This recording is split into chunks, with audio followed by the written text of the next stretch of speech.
16th chapter of the book of Job. I'm going to start at the 11th verse. And it says, God has turned me over to the ungodly and thrown me into the clutches of the wicked.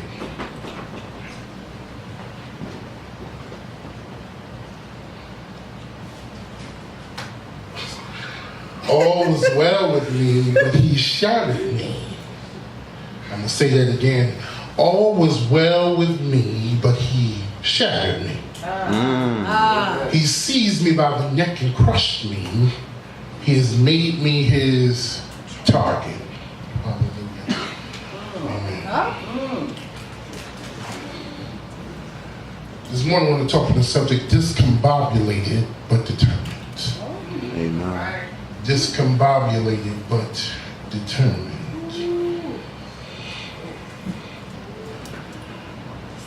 I like that part where it says he shattered me. This month, you know, we've been in this series.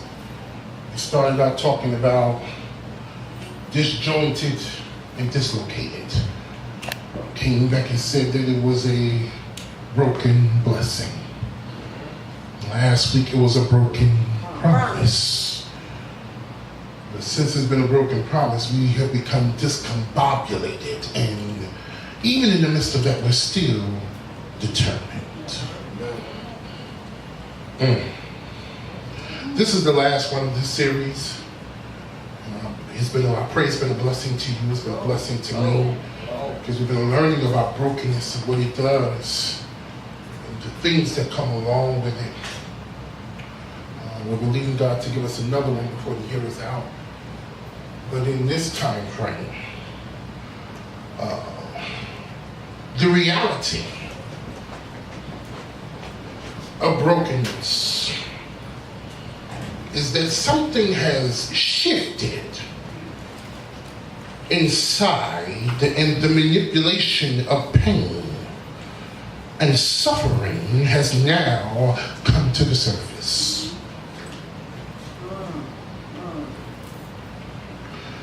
It's a learning tool, Ms. David. Brokenness, it teaches us how to endure and how to go through. Yeah. God said to me, brokenness has a specific sound that is only heard through the language of your tears when you cry. There's a specific sound in brokenness that is unique to the hearing of God. But it only takes place when it comes through your tears when you cry. Lord have mercy. Psalms 126 says, in the 5th verse it says, 126 and 5 it says, those who sow with tears shall reap with joy. Lord have mercy. I'm going to say it again. Those who sow with tears shall reap with joy. Sometimes you got to cry about it in order for it to get better. Right. Can I get a witness? Yeah. Sometimes you just got to cry about it. Sometimes you don't want to cry. You don't want the tears to fall. You don't want to feel some kind of way. But in order for the hurt to come out, in order for the pain to come out, sometimes you got to let the tears flow. That's right. And when it comes to women are more susceptible to crying than a man is, because a man feels there's not no good reason for me to cry because I'm a man. But let me tell you something, men, Real men cry. real men cry. That's right. Amen. Yes. Amen. Ain't nothing wrong with dropping a tear here and there, because what it does is a cleansing thing that happens to the soul. Yes. It cleanses the spirit and the soul. And while you're crying, the language you're singing to God moves the heart of God. Amen. Lord have mercy. It moves him. It makes him want to move. Amen. And God is not emotional. But in your tears, there's a language that speaks only that God can hear. Lord have mercy. It becomes more evident in the storyline because when you look up Job's name means to be persecuted. It means to be hated, but it also means the one who cries. It means the one who cries. Lord. This scripture is a very familiar passage of scripture. There's so many preachers that have preached from it. They've all talked from this scripture. They've come and they brought points from this scripture, good points. They've all, at one point in time, taught from it from one standpoint or another, and mostly didn't deal with the fact of what he has lost. But God said to me, Bostick, what I want you to do is deal with the fact of what he has learned. It's enough to know. We already know about what he lost, but what you need to know is what he learned. He learned something through this. Lord have mercy. He said, touch on the loss, but don't linger there, because I want to make sure they know what he learned, because the being of this text is such a place of brokenness that if you deal with the loss too much, you can be lost with what's going on in the text. Lord have mercy. If you did just stay there too long, you yourself can be lost. What's going on with the lostness of the text? My God. Jesus. Lord have mercy. Lord have mercy. He says here, he says, don't linger there. You should go there, but don't linger there. He said, we know he lost cattle. And oxen. We know he lost children. We know he lost riches and money. We know he lost his wife. Oh, God. Lord have mercy. But what did he gain through the process? What did he gain through the struggle? Lord, my God, every last one of us should get something out of what we go through. And Lord, have mercy, he said, because every lesson ought to be a lesson that's learned. Every lesson ought to be a lesson that has taught you something. Lord, he says here, for it's the process that we don't want to deal with. It is the process that causes us such angst and issue. It is the process that causes us anxiety and causes us to fall apart. It's the process. But the process is the thing that permeates the most in the nostrils of God. The process, that's what God smells. It's what you smell like, wow, you going through the process. This morning, taking coffee this morning. Job has what you call a multitude of trouble. He has a multitude of things going on. Have you ever been in a situation and it seems like no sooner than you get through one thing, here come something else. Seems like you can't catch a break, a B-R-A-K-E. I'm going to say it again. Seems like you can't catch a break, a B-R-A-K-E. To stop for a moment before another break, B-R-E-A-K, comes in. Wow. Lord have mercy. Okay. He says some stuff. He says you can't catch a break before another break comes. And I want y'all to hear me when I say this right here. I really want you to catch this, because it says when in the situation, as we go into the context, the surroundings of the text, when we go into the context of, Lord have mercy, the text. Jesus. Job is breaking while he's building. I want you to hear it again. Come on. Job is breaking while he's building. He's weary, but he's building. Wow. He's discombobulated, but he's determined to build. He's breaking on the outside, but he's building on the inside. Wow. Good. My. He got some stuff going on the outside. But the whole time while the outside is falling apart, he's still building a relationship with God on the inside. Amen. Lord, Lord have mercy. The Lord said to me, no matter what takes place in your life, it may rock you, but it shouldn't rock your relationship with me. Wow. It may rock you, but your relationship with me should never be rocked. My God, he talks here and he says, here we go in chapter 16, where he really begins to lose his way in God. And then he starts to say, God has thrown me over to the ungodly. God said, in this we see that Job, we see that Job here felt, how could these things be happening to me? Lord have mercy. Why are these things happening to me? Why are these things going on when I give him praise and glory? Why is this taking place when I serve him and I love him? Job was considered as one of God's main men. Why are these things taking place? And here's God saying, here's the lesson that not only Job needs to learn, but all of us need to learn, is the fact that even though it don't seem like God, even though we don't think, I'm going to say it again, even when we don't think, I'm going to say it again, even when we don't think is God, does not mean it's not God.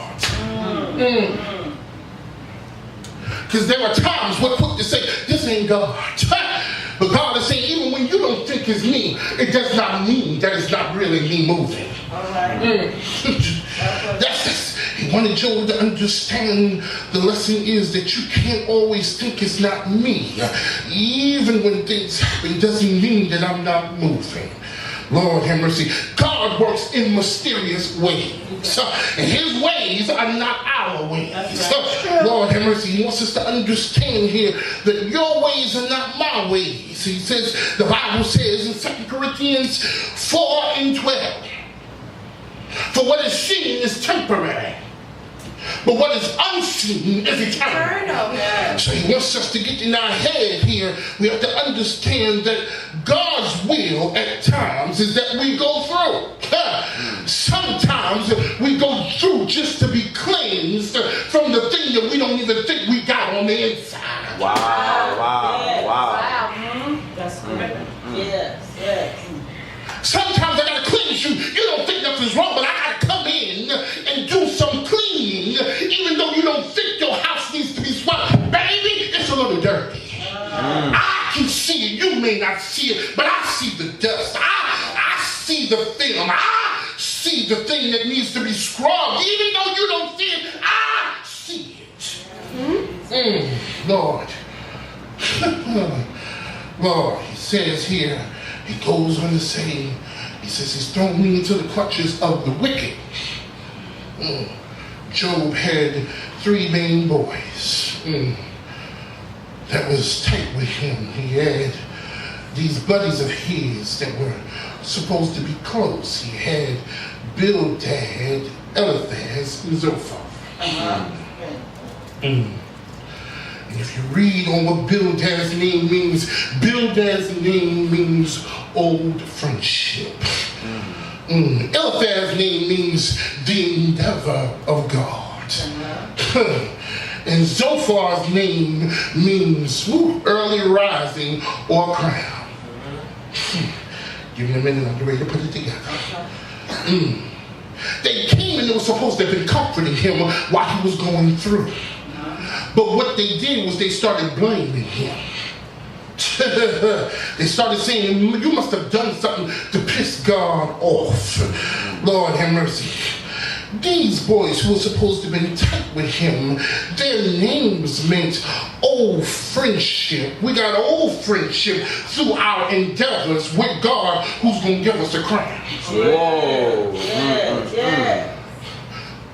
I'm going to say it again. These boys who were tight with him, Their names all three of them. We got old friendship with you, Job. So our endeavors with God, because of God, we're going to get a crown. But yet still in all, I'm going to blame you for what you're going through. I'm going to say you did something to God. I'm going to say you pissed him off. Oh. But God said to me, instead of them blaming him, they should have been benefiting from him. They should have been benefiting from what he was going through. Because had they paid attention, it would have caused them to get closer to God as opposed to moving further away. God said sometimes when you're going through, folk that you think going to be tight with you will bring stupid stuff to you. Can I get a witness in the room? They'll bring foolishness to you and cause you to say, what in the world is going on? While you're going through, you don't need more hell on top of hell. Can I help somebody? You don't need nobody to bring more hell and you already going through hell. But I'm going to say how I feel. Hell no. I don't need it. Keep that over there with you. Don't bring it over here to me while I'm going through. I don't need you to add more. I can do bad by my... Lord have mercy. Oh my God. God said to me, people are quick to look at your issue instead of your end results. But somebody high-five somebody next to you and tell them, my issue does not mean it's going to be my end result. Lord have mercy. Just because I got an issue don't mean it's going to be my end result. I don't know what you're thinking. Just because I got a problem going on right now don't mean that's going to be my end result. That's right. Lord have mercy. That is true. Oh God. Job was dealing with some stuff. He was dealing with some things. He said he threw me into the wicked. He just threw me there. Lord have mercy. The next part says, all was well with me. But he shattered me.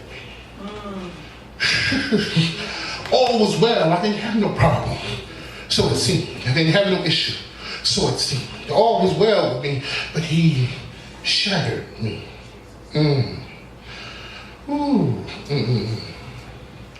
There was no issues. There was no trouble with nothing going on, but he shattered me. Job had to learn that sometimes God has to shake us up. God has to shake us up in order to get us where we're going. Let me drop a bomb right here. And I want y'all to pay attention to this because I'm about to drop something real heavy on you. Lord have mercy. Sometimes we got enough faith for where we are, but not for where we're going. Your faith for where you are is for where you are. But sometimes you don't see no faith past where you are. Your faith only supplies for where you are right now. But what about where you're going? Wow. Jesus. I'm going to say it in a little different way here. We mastered where we are. But where we're going is a different pill. We've taken care of where we are. But God is saying, I need more from you to get to where you're going. Lord have mercy. My God. Amen. Lord. That's why he can't give us the same mercy tomorrow that we had today, because it ain't gonna suffice for tomorrow. What I had to deal with today ain't gonna work for tomorrow. My situation today, it may be different tomorrow. When I get up tomorrow, what I had to deal with, who I had to encounter, who I had to deal with the trouble with, it ain't gonna be the same tomorrow. That's why he gives me a brand new mercy. Yes. For tomorrow. Lord, when we first meet Job in chapter 1, God said he is blameless. I'm almost done. He's blameless. He's an upright man who feared God and he turned away from God. But catch this. Even though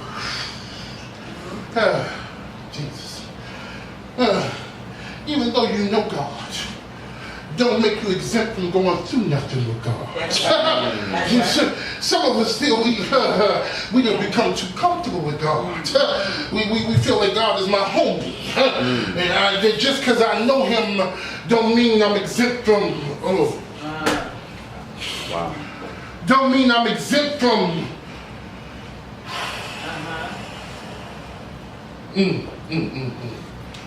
Job had to learn the hard way. God puts us at times in the rubber band effect.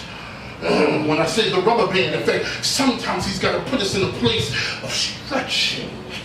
He had to teach Job that sometimes I've got to put you in that place where I've got to stretch you. Even though it seems like you're going to pop, you ain't going to pop, I'm just building you. I'm building you. You're not going to pop. I'm stretching you. I'm pulling you out of your comfort zone. Out of your comfort zone. I'm stretching you out. I'm pulling you out. Proverbs 24:3 says, I'm almost there. It says, wisdom, a house is built by understanding. It is established. I'll say it again.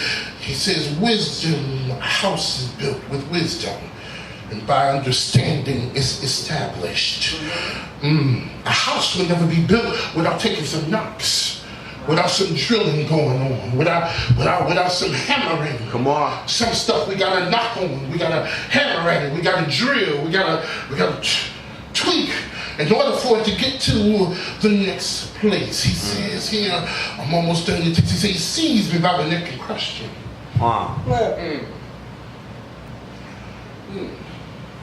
Seized me by the neck and he crushed me. Sometimes God has got to yank us up in the He got to yank us up in the collar for you to pay attention. Come here! You ain't you don't hit. Come here! You don't hit me. I'm talking to you. Sometimes he got to yank us up, catch us by the neck, and it may feel like he's crushing your windpipe, but he tried to say you don't get yourself. You don't fall in line. You don't, like Mama said, you don't, I'm going to tear your hind part apart. Jesus. Got to crush you by the neck. These are some things Job had to learn. We don't want to be sculpted. We don't want to be molded like art. It's too much to deal with. But in order to become that thing of beauty, we've got to be sculpted. That's why there's a potter and such a thing as clay.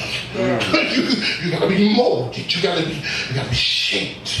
You got to be fixed. Sometimes it don't come out the right way. I got to keep shaping you and molding you and making you and fixing you. Then sometimes I think it's good and I come back and look and step back and it's still don't see. I got to come back and shape again and mold and make again and keep fixing you. And I got to step back again and take a look at you and say, it still ain't right. I got to mold and make and shape you to get you where you're supposed to go.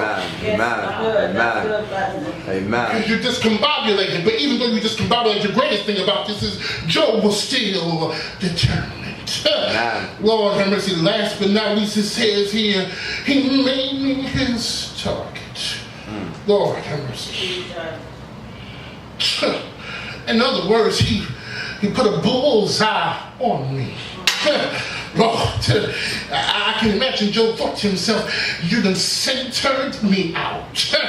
You done zoned in on me.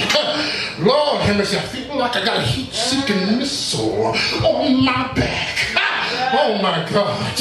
It feels like you all on top of me. Lord, but the good thing about it is that I'm still determined, even in my discombobulated state. Even though I feel like you're all on top of me, your word says in 13 and 15, though he slay me. Come on, preach. Yet will I trust in him. Oh my God. It seems rough while you're making me discombobulated and I'm confused and I'm all over the place. But in Philippians 3 and 14 it says, I press towards the mark of the high calling, Christ Jesus. I got a mark. I got a mark I got to hit. I got a target to hit. And he don't stop right there. He says, even though it's happening and I don't understand, someday, why I feel the way I feel, why it seems like it's so hard, why it feels like everything is being torn apart. I hear you, Johnny. Why are you going through what you're going through? Oh my God. He says in Psalms 121:1, oh Lord, I look towards the hills from which cometh my help, knowing all my help coming from the Lord.